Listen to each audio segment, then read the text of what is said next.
All right. Hi, everybody. My name's Emmanuel. I work at the compiler team. And today I'll be giving you an update on auto-vectorization, specifically in HotSpot, so in C2. Today I'll be diving a little bit into the SuperWord algorithm, which is the algorithm that we have implemented in C2. That's HotSpot's optimizing compiler.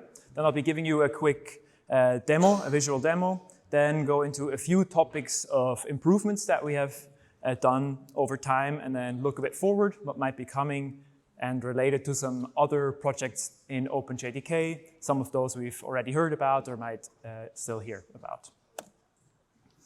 The goal here is to go into just enough detail that you will understand what are the challenges and what's already working, and so that you have a bit of an insight of what's happening.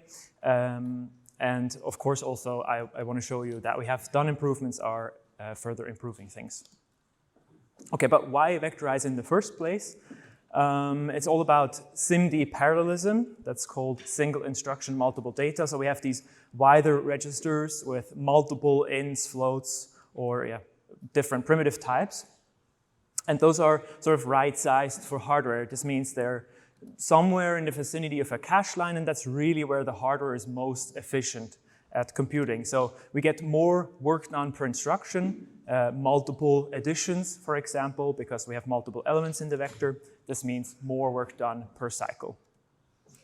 Then there's various hardware out there, and we have that represented in OpenJDK as well, so different register sizes, different instructions that are available or not available, and so we have to deal with all of those things.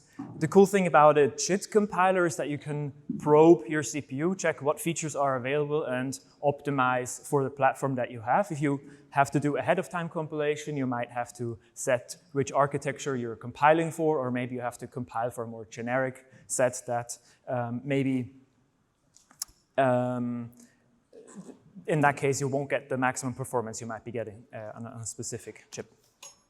All right, so there is roughly 3 models here that we have in Java. I would call them explicit, automatic, and intrinsic. So the explicit would be using something like the vector API, or directly from the vector API you could go to assembly instructions. It's an almost one-to-one mapping.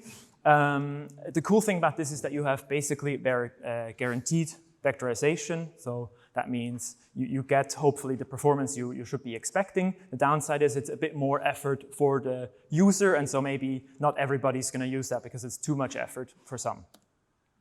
But in general, we can also try to rely on the AutoVectorizer and just hope that automatically it gets converted into vectorized code in the backend. I think that's automatic, and that's great.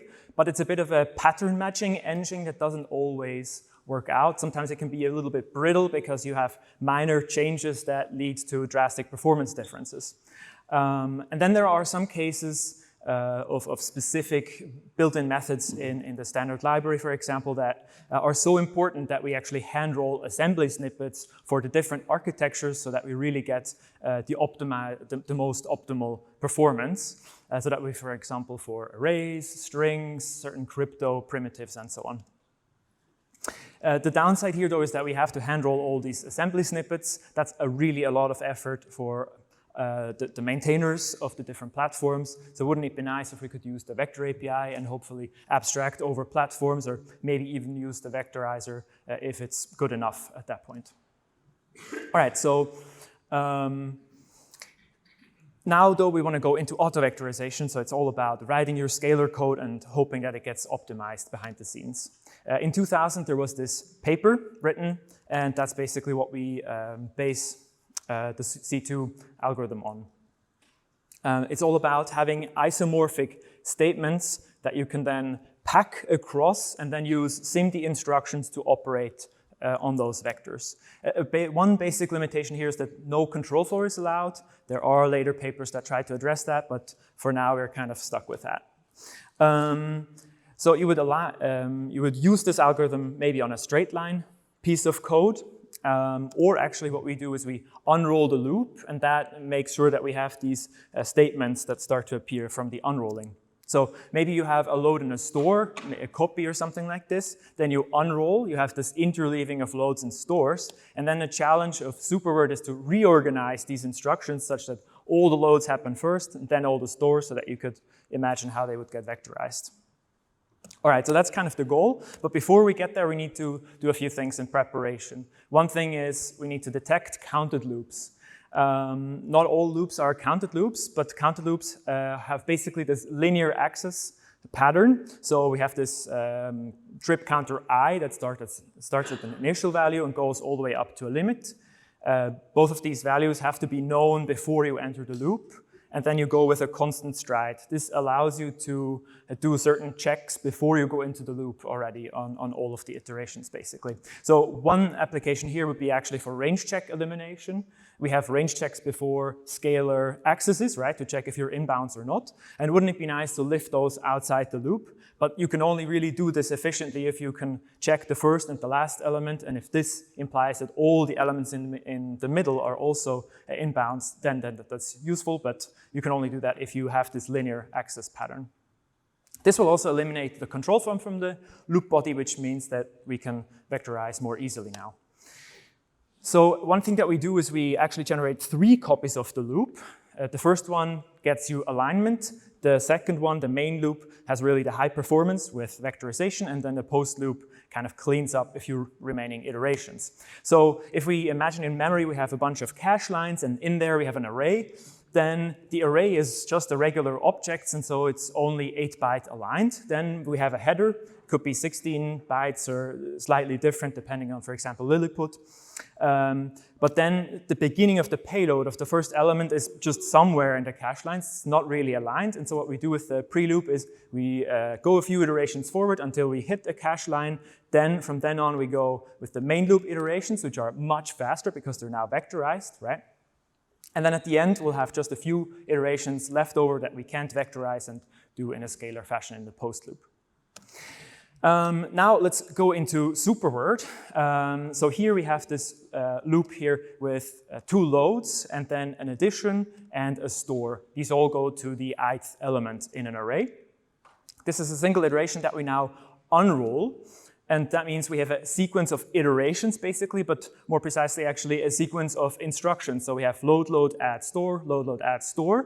And for vectorization, we need to reorder these. But we, of course, can't just reorder any instructions. We need to be a little bit careful here. So how are we going to do that? There are going to be some dependencies that we have to respect. And for this, we build a dependency graph. And there are 2 kinds of edges. One are data edges. They're all about inputs, outputs. So for example, loads go into the addition and then into the store. So this dependency we need to respect. And then there are also memory edges. These are about loads and stores, essentially. So if you have a store before a load, if you are going to move the load before the store, you better make sure that this doesn't read old values, like stale values. So you need to prove if there is aliasing between those or not. And so in this example here, we can actually see that the different iterations that we have unrolled are actually going to be independent little subgraphs, because the first one goes to elements I plus 0, then to I plus 1, I plus 2, I plus 3. So those are independent, and we can remove those edges in between. And now what we reveal are these little independent subgraphs. Now we could see how we could rearrange this graph, because the dependencies have now been sort of relaxed, and we can see that this would yield parallel statements. And at this point, we can start packing. And with packing, there's a bit of a challenge of figuring out what's the order of these instructions in the elements of the vector. But if we start with loads and stores, then it's actually easy to do that because we see adjacencies, and that's going to give us a hint of how to pack them. So we do that with the loads and the stores, and then in an extend phase, we find all the instructions that are somehow in the middle, and the order will then become apparent. And once we've packed everything, we can then relatively easily replace the scalar operations with vector operations. And at that point, we're essentially done. This is a simplification, so there's going to be lots of edge cases and different patterns that we also would like to match, but that's sort of the basic of the algorithm. All right, now let's go into a quick demo, how this might be applied. I have an example that you would probably want to run on the GPU, but it's actually pretty fast on the CPU as well, especially when you vectorize. So you might have heard about normal mapping. It's all about having a 3D structure or a surface that you like to squish to a 2D surface, basically, but you want to maintain the normals on it. So in RGB, you are maintaining the XYZ coordinates of this normal. And then with each pixel and the normal, you can then reconstruct the light and shadow pattern. So this is basically a little bit of a linear algebra dot product here that you're computing between the light source and your normal surface. And this I wrote up a few weeks ago. Basically, you read some values, then you do some computation like dot products and distance computation, and in the end, you just store back an RGB value. And since this gets done for each pixel individually, this is very parallel, and you could imagine how this yields these little independent subgraphs. So for this demo, real quick here, I generated this picture that I kind of pasted together, and you can imagine it's like a sheet of metal that has some spheres poking out, some donuts, and maybe a Duke engraving, and so on. All right, so if we go to the terminal, I will first run it without SuperWord, so that's without vectorization. And what we see is, you see the lights going around and illuminating the surface. It's going at roughly 30 frames per second currently. And then if I run it with vectorization, we see how the lights are speeding around at a much higher FPS. Now, this is a sizable speed up. It's maybe, I don't know, maybe a factor of 5 or so. It depends a little bit on your specific CPU, of course. But this was a simple case, and so now we're going to go into cases that are maybe a bit more complicated, some more different scenarios. All right. So another thing would be reductions. Reductions are things like doing a sum or a product over different values. So I have some examples here. One would be a simple case and one a dot product. And the difference here is really by how much element-wise work you do before you go into the reduction that goes over the elements. Currently we have different operators that are allowed. So for example, addition and multiplication, but also min-max or some logical operators. Now, if you look at the IR in a 4 times unrolling here, we could see how the element-wise objects vector that we basically get in, values v0 to v3, those are easily to pack. But then the addition chain that we have to do in this case has this dependency across the lanes, and that poses a bit of a challenge. So that's something that was actually already addressed way back in JDK9. I would like to quickly show you what's the implication of the implementation. So a first approach was to do a sequential reduction. That means basically you do your load vector and then a huge section of code to crunch together the elements to a single element. So in IR, this might look like something like this. So you have this huge chain, which sadly still has a large latency because one addition needs to complete before the next one can be scheduled.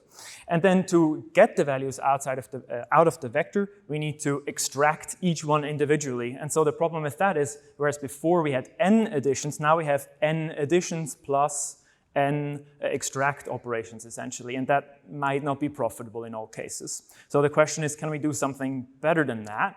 There is a recursive folding approach which yields a shorter snippet of code, which would hopefully be faster. So what we do is we take the vector, split it in 2 halves, add those together, and in each step this way we cut the number of elements in half until we are left with a single element, and then we add that up into the into our sum. This also breaks down the latency, right? That the problem of this latency chain. Yes. The one tricky thing here is that this means we are reordering the reduction, and reordering is a little bit problematic for float and double addition and multiplication, as you might have noticed from Joe Darcy's talk earlier this morning. And so in those cases, we just cannot apply this optimization, essentially. Otherwise, we would be breaking the Java spec. And so we have these two approaches, basically, one the sequential and one the recursive folding. And then we did a bit of benchmarking back then, and we realized that in some cases we actually get regressions with this approach.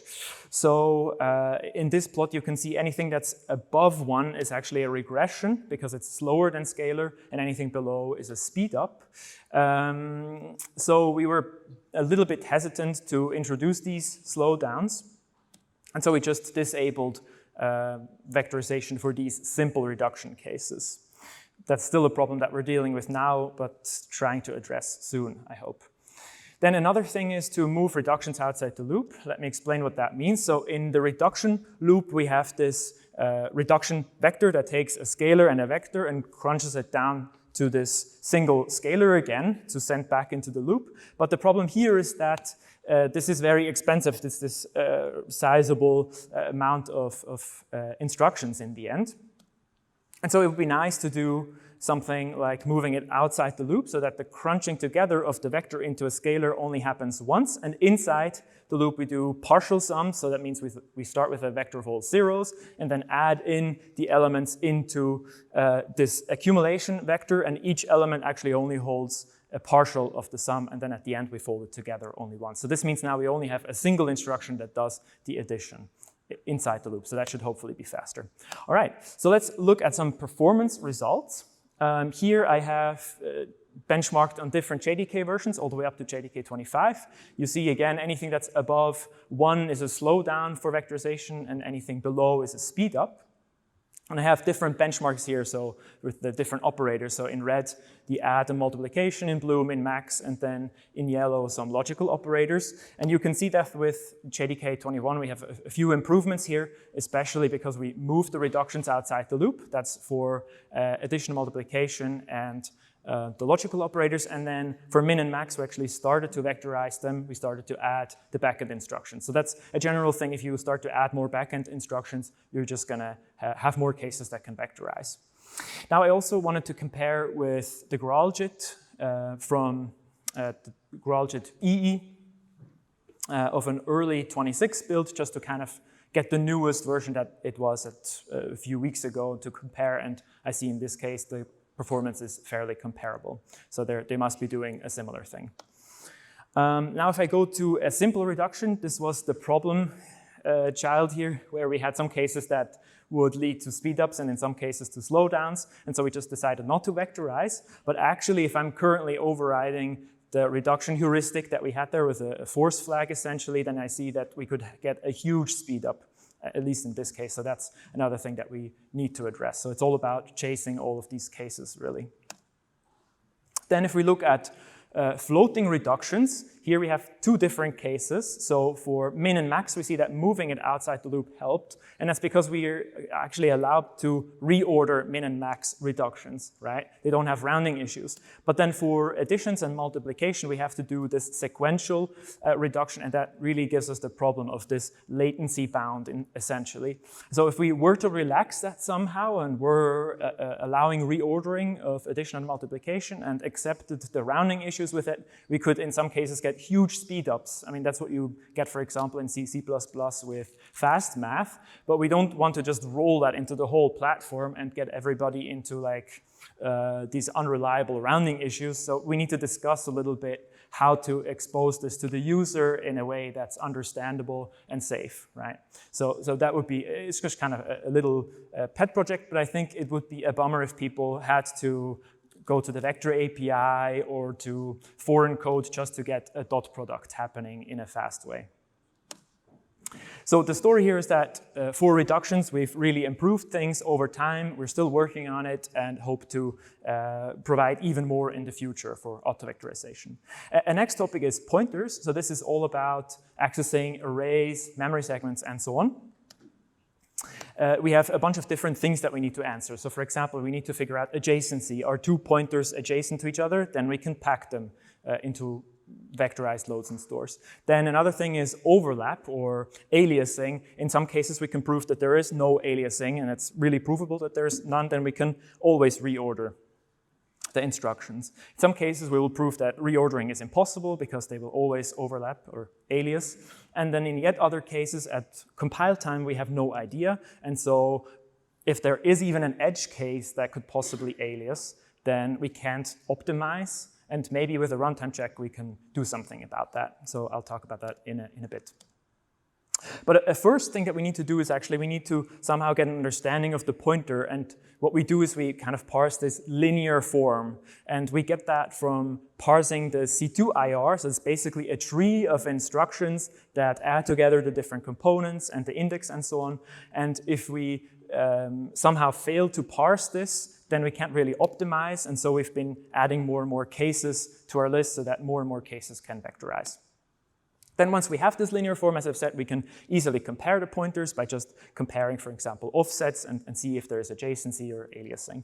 And also alignment can be dealt with in a similar way by just doing the form modulo an alignment with, and that should be 0. And you could imagine that you could reformulate this to get alignment constraints somehow in the compiler. There were some edge case bugs here that we had to fix and also some performance regressions that we had to address, so there's always a lot of details to this. Then there were, of course, some cases that had always vectorized from the beginning of implementing SuperWord, and these were basically the trivial cases where you load from an index I and store to an index I. This means that the iterations are kind of trivially independent. You can even have offsets to I, and that works as well. And in those cases, you always got reasonable speedups. In this specific case with integers, maybe 3.3 on my specific machine, but depends on the elements and on your machine, obviously.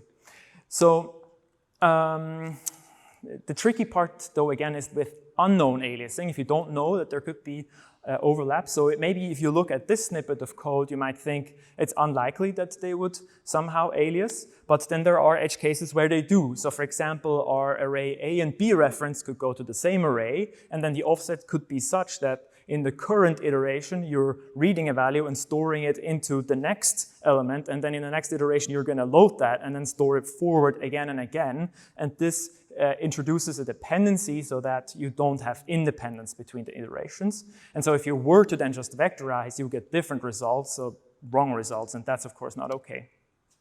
With memory segments from the FFM API, things are actually even a bit worse because memory segments can arbitrarily overlap, and so you don't even really have the benefit of going to index I and knowing that they are going to specific elements, but they could really just be pointing anywhere in memory.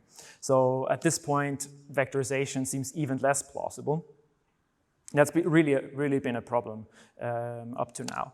So one solution to this is to do a runtime check. Basically, it's a geometrical problem of space-time lines. So you could think that the memory axis iterates through your memory over the iterations. This gives you these lines, these axis lines, and what you don't want is that they cross over each other or overlap in some way, and so you have to figure out how to do this separation check, essentially. They might have different slopes if they go forward through memory, backward through memory, if you go forward by a byte or 4 bytes, and so on.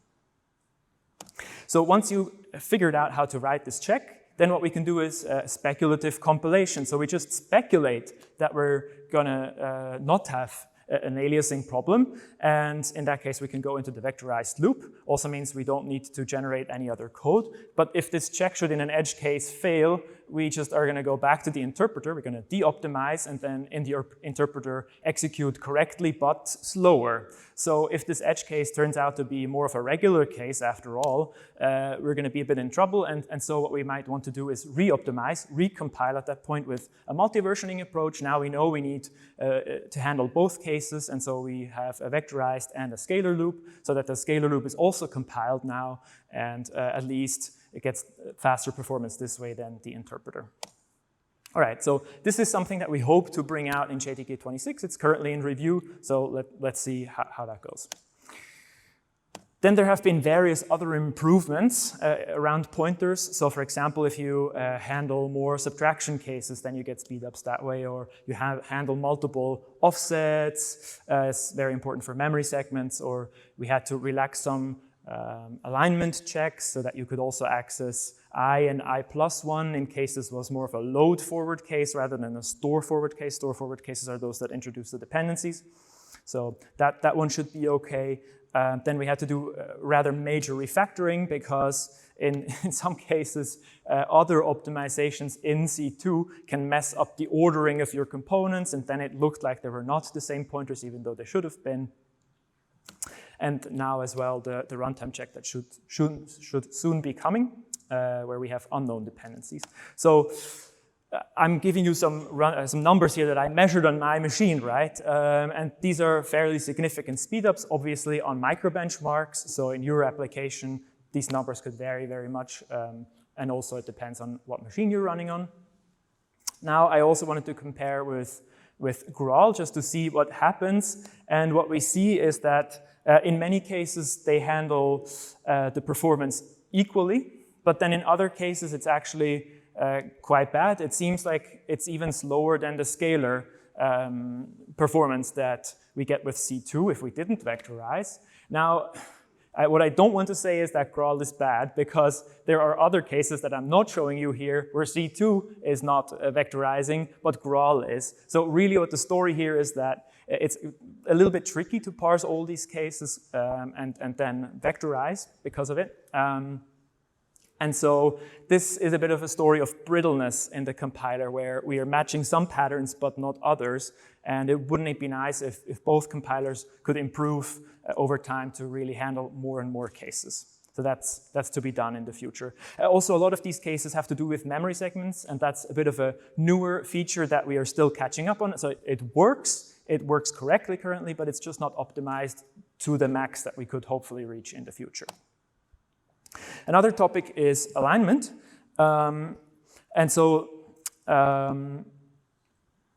You might think that it doesn't matter on modern hardware, but there are actually some machines represented in OpenJDK that only have aligned vector accesses, and so we need to ensure that our address is aligned. Otherwise, we get a SIGBUS signal or possibly truncation of the address, which is even worse, you just get wrong results. And so what we had to do in some edge cases, we had to address some bugs because of that. And so we had to really write a significant amount of proofs to prove that all the accesses are always aligned, and otherwise just refuse to vectorize. But of course, on most modern hardware, we have very fast unaligned access. As long as you're not crossing a cache line boundary, it might actually be as fast as aligned accesses. But of course, if you're going to iterate over a large array, let's say, eventually you're going to cross over a bunch of cache line boundaries, and so then you have to think about alignment. Otherwise, if you do not align, what happens is under the hood, your store or load will be split into two micro-ops, and that's obviously a problem. If you are already kind of bottlenecked on your store ports, for example, and then you split those instructions, then you're going to have a bad time and have some performance regressions because of it, and that's something that we also encountered at some point. So for this, I wrote this vector API benchmark, and what I do is I just load a vector and store a vector, but the offsets are slightly perturbed. So I plot this on this 2D plot here. So the load offset and the store offset is going to be changed a little bit, and so sometimes it's going to be aligned, sometimes misaligned. And if I measure the performance, I get this nice repeating graph where once every cache line I get good performance, and in between I get bad performance. And this happens actually in both directions for loads and stores. But the interesting thing is it's not symmetrical, not quite anyway. So if both are aligned, that's where the lines meet, we get amazing performance. And where nothing's aligned, we get pretty horrible performance. And the difference is actually 50% on my machine, which I was surprised by. It's a lot. And then if you actually can only align one of either the stores or the loads, and that happens because if they're not both relatively aligned, but sort of relatively misaligned, you can only align to at most one, you will still see a performance difference. In this case, it was 20%. That kind of explained this 20% performance regression that we had seen observed somewhere else. Now, if you're using the vector API, you're actually possibly it's a little bit difficult to align with arrays because, as I've said before, arrays are only 8 bytes aligned, and your vectors are probably going to be, well, in some cases maybe 64 bytes, hopefully aligned, but you cannot do this with the vector API because you don't really have access to the alignment info of the array. So you just might have to live with sometimes by accident it's aligned, and sometimes most of the time it's probably not aligned.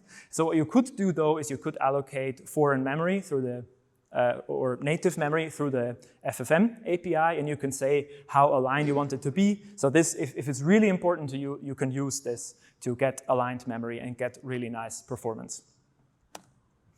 Now I did the same benchmark in a scalar way, and let's see how the AutoVectorizer deals with it.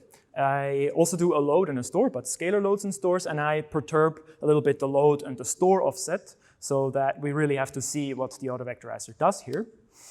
And I get the plot like this. I have 4 different scenarios, and I want to see how much time it takes when I increase the size of the array. And I see it roughly increases linearly.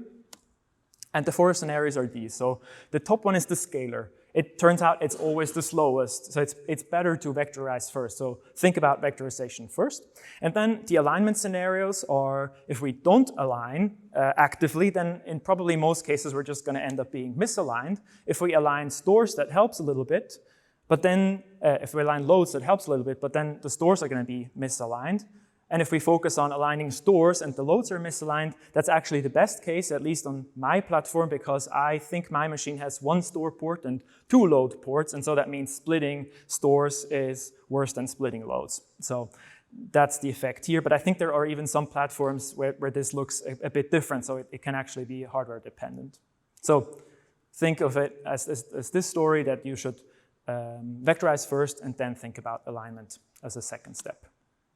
Then there are these funny kinks here. I discovered that sort of by accident, and eventually someone helped me to figure out that it's called the 4K aliasing effect. You can read that up on your own, but I think it's very interesting, and you go down into some deep hardware levels there. Now, I wanted to give you some hints on what you could do if you have a loop that you're very interested in, if it vectorizes or not. I don't think I have super much time to go into detail here, so I just leave this as self-study material. Basically, there are a bunch of helpful compiler flags that you can use to isolate your loop and turn on tracing flags and so on. I hope they would be somewhat helpful to you. You can also use a JMH benchmark and attach a profiler. So these are all helpful tools. Then I have this checklist here that you might want to go through to see where does your loop maybe not conform to the patterns that we are able to match, and then see what we can do about it. Maybe report it to us as well, that we can see if we can do something about it. Right, so then I have an example here and some example outputs. I don't want you to read that now, but just that you could play through this yourself if you wanted. You might need a debug build though, because some of these logs only are spat out if you have a debug build. All right, so this would be, for example, the output assembly. Should have vector operations and using vector registers. Now I want to quickly look forward, what might be coming soon. So things that we are working on are obviously the runtime checks. That's something I'm working on. Then also improving the reduction scenario. Of course, float 16 has been added somewhat recently. I think there's still some work in the Auto-Vectorizer. It's, of course, been first introduced for the vector API, but of course there can also be done through the Auto-Vectorizer, and then a few other things that I don't have time to go into right now. Further, after that, we would like to introduce a cost model, because in some scenarios it's very difficult to know if the scalar or the vectorized loop are faster. For example, with reductions, but other operations are a problem as well there. It's unclear if it's profitable or not, and maybe a cost model could help us here. And then if conversion, that's basically handling control flow, something we don't do yet, and it would be really nice if we did. Essentially what we could do here is use vector blend and mask operations to simulate control flow.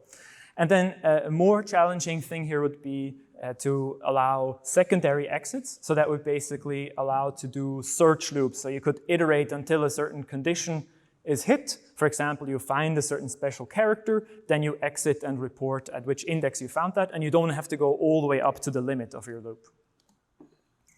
There's some connection to other projects. So of course, the vector API shares the backend instructions. So if we add some, then that helps out both projects.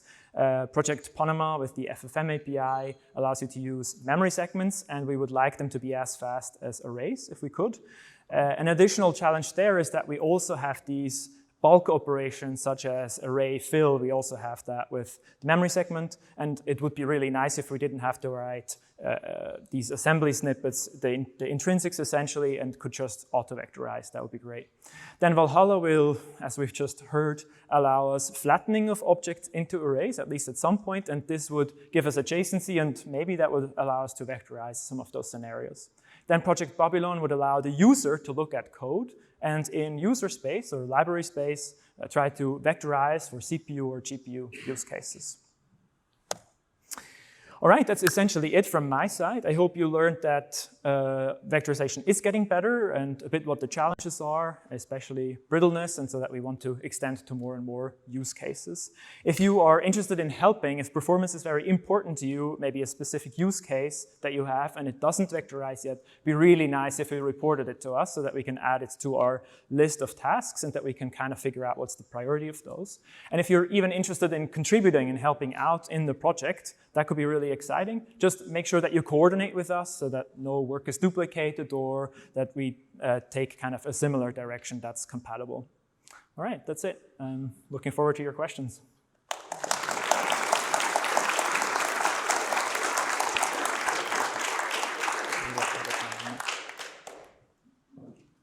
Thank you for the talk. Quick question. There were a number of GDK bugs mentioned and the fixes through the time. Are those implemented primarily on a single platform, or are they the implementation, the speedups that mentioned are across multiple platforms? Like, is it only Linux? Is it, or platforms meaning not just OS, but rather the architectures? Is it Intel only? Is it Intel and ARM? I think I caught the last half of your question. So you're basically asking the performances that I showed, are they very specific on my specific laptop, essentially, or do they also translate over to ARM and other platforms, right? Did I get that right? Are they both Intel and ARM? Yes, they do generally translate. So you get maybe similar orders of magnitude, but of course it depends, right? So if you have an integer array that you're going over, and now you're vectorizing, it depends a lot on how many elements does your vector have. So for example, if you only have 4 elements in a vector, then you might naively expect roughly a 4 times speed up, but if you have 16 elements in a vector, you might get 16. But usually it's a bit less than that because you have other restrictions, obviously, but that's kind of like the far end of what you might expect. And then, of course, different hardware have different amounts of latency on instructions, and some are maybe not available. But I would say the plots that I showed really do translate. I just didn't have the time to show them all right now. Yeah, so thank you for your talk.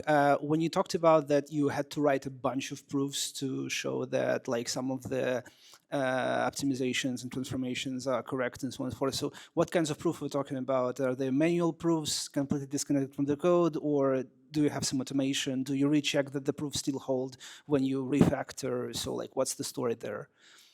Right.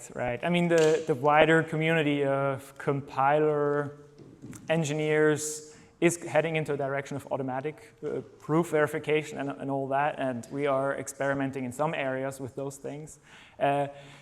In this area, to be honest, before there was just no proof, and I didn't even know what was going on, so I just started by handwriting some proofs and hoping that other engineers would catch the issues, and if there's going to be bugs, at least they know what I thought was true and could work from there. So it would be nice, but at this point, we're not there. Yeah.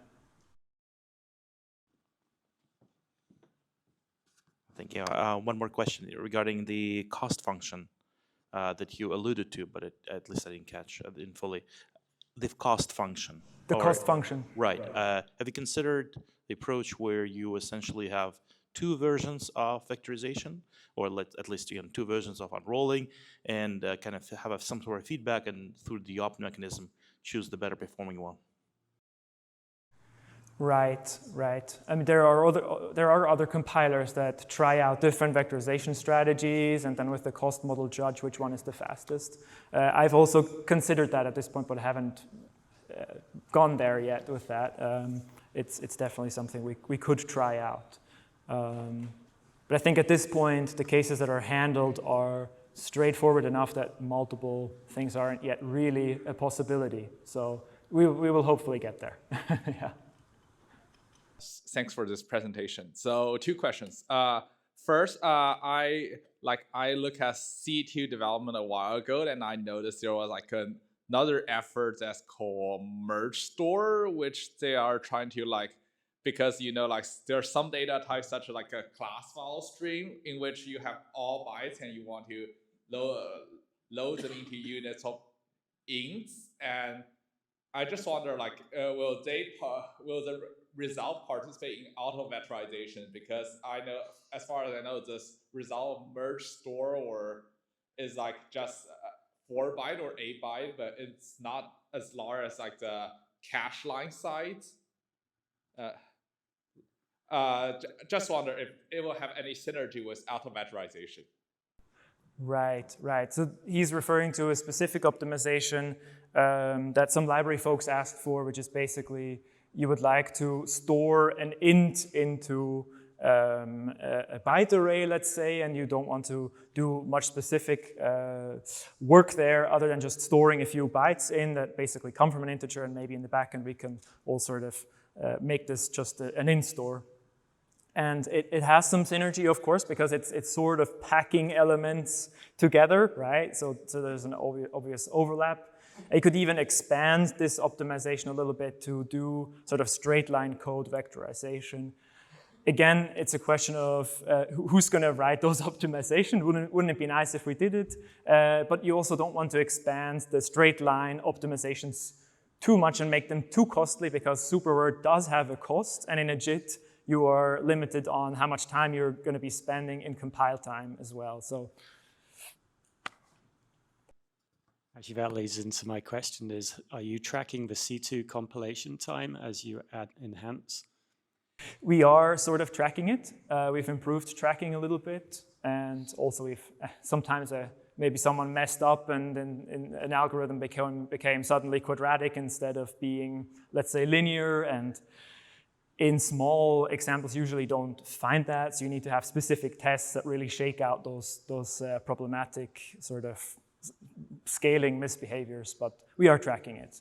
And I mean, we would even like to bring it further down. Actually, currently, the vectorization part is maybe not even the biggest bottleneck. Actually, the big issue here is that you need to do this big unrolling of the loop first, which really explodes how much memory you need and how much time you need to prepare.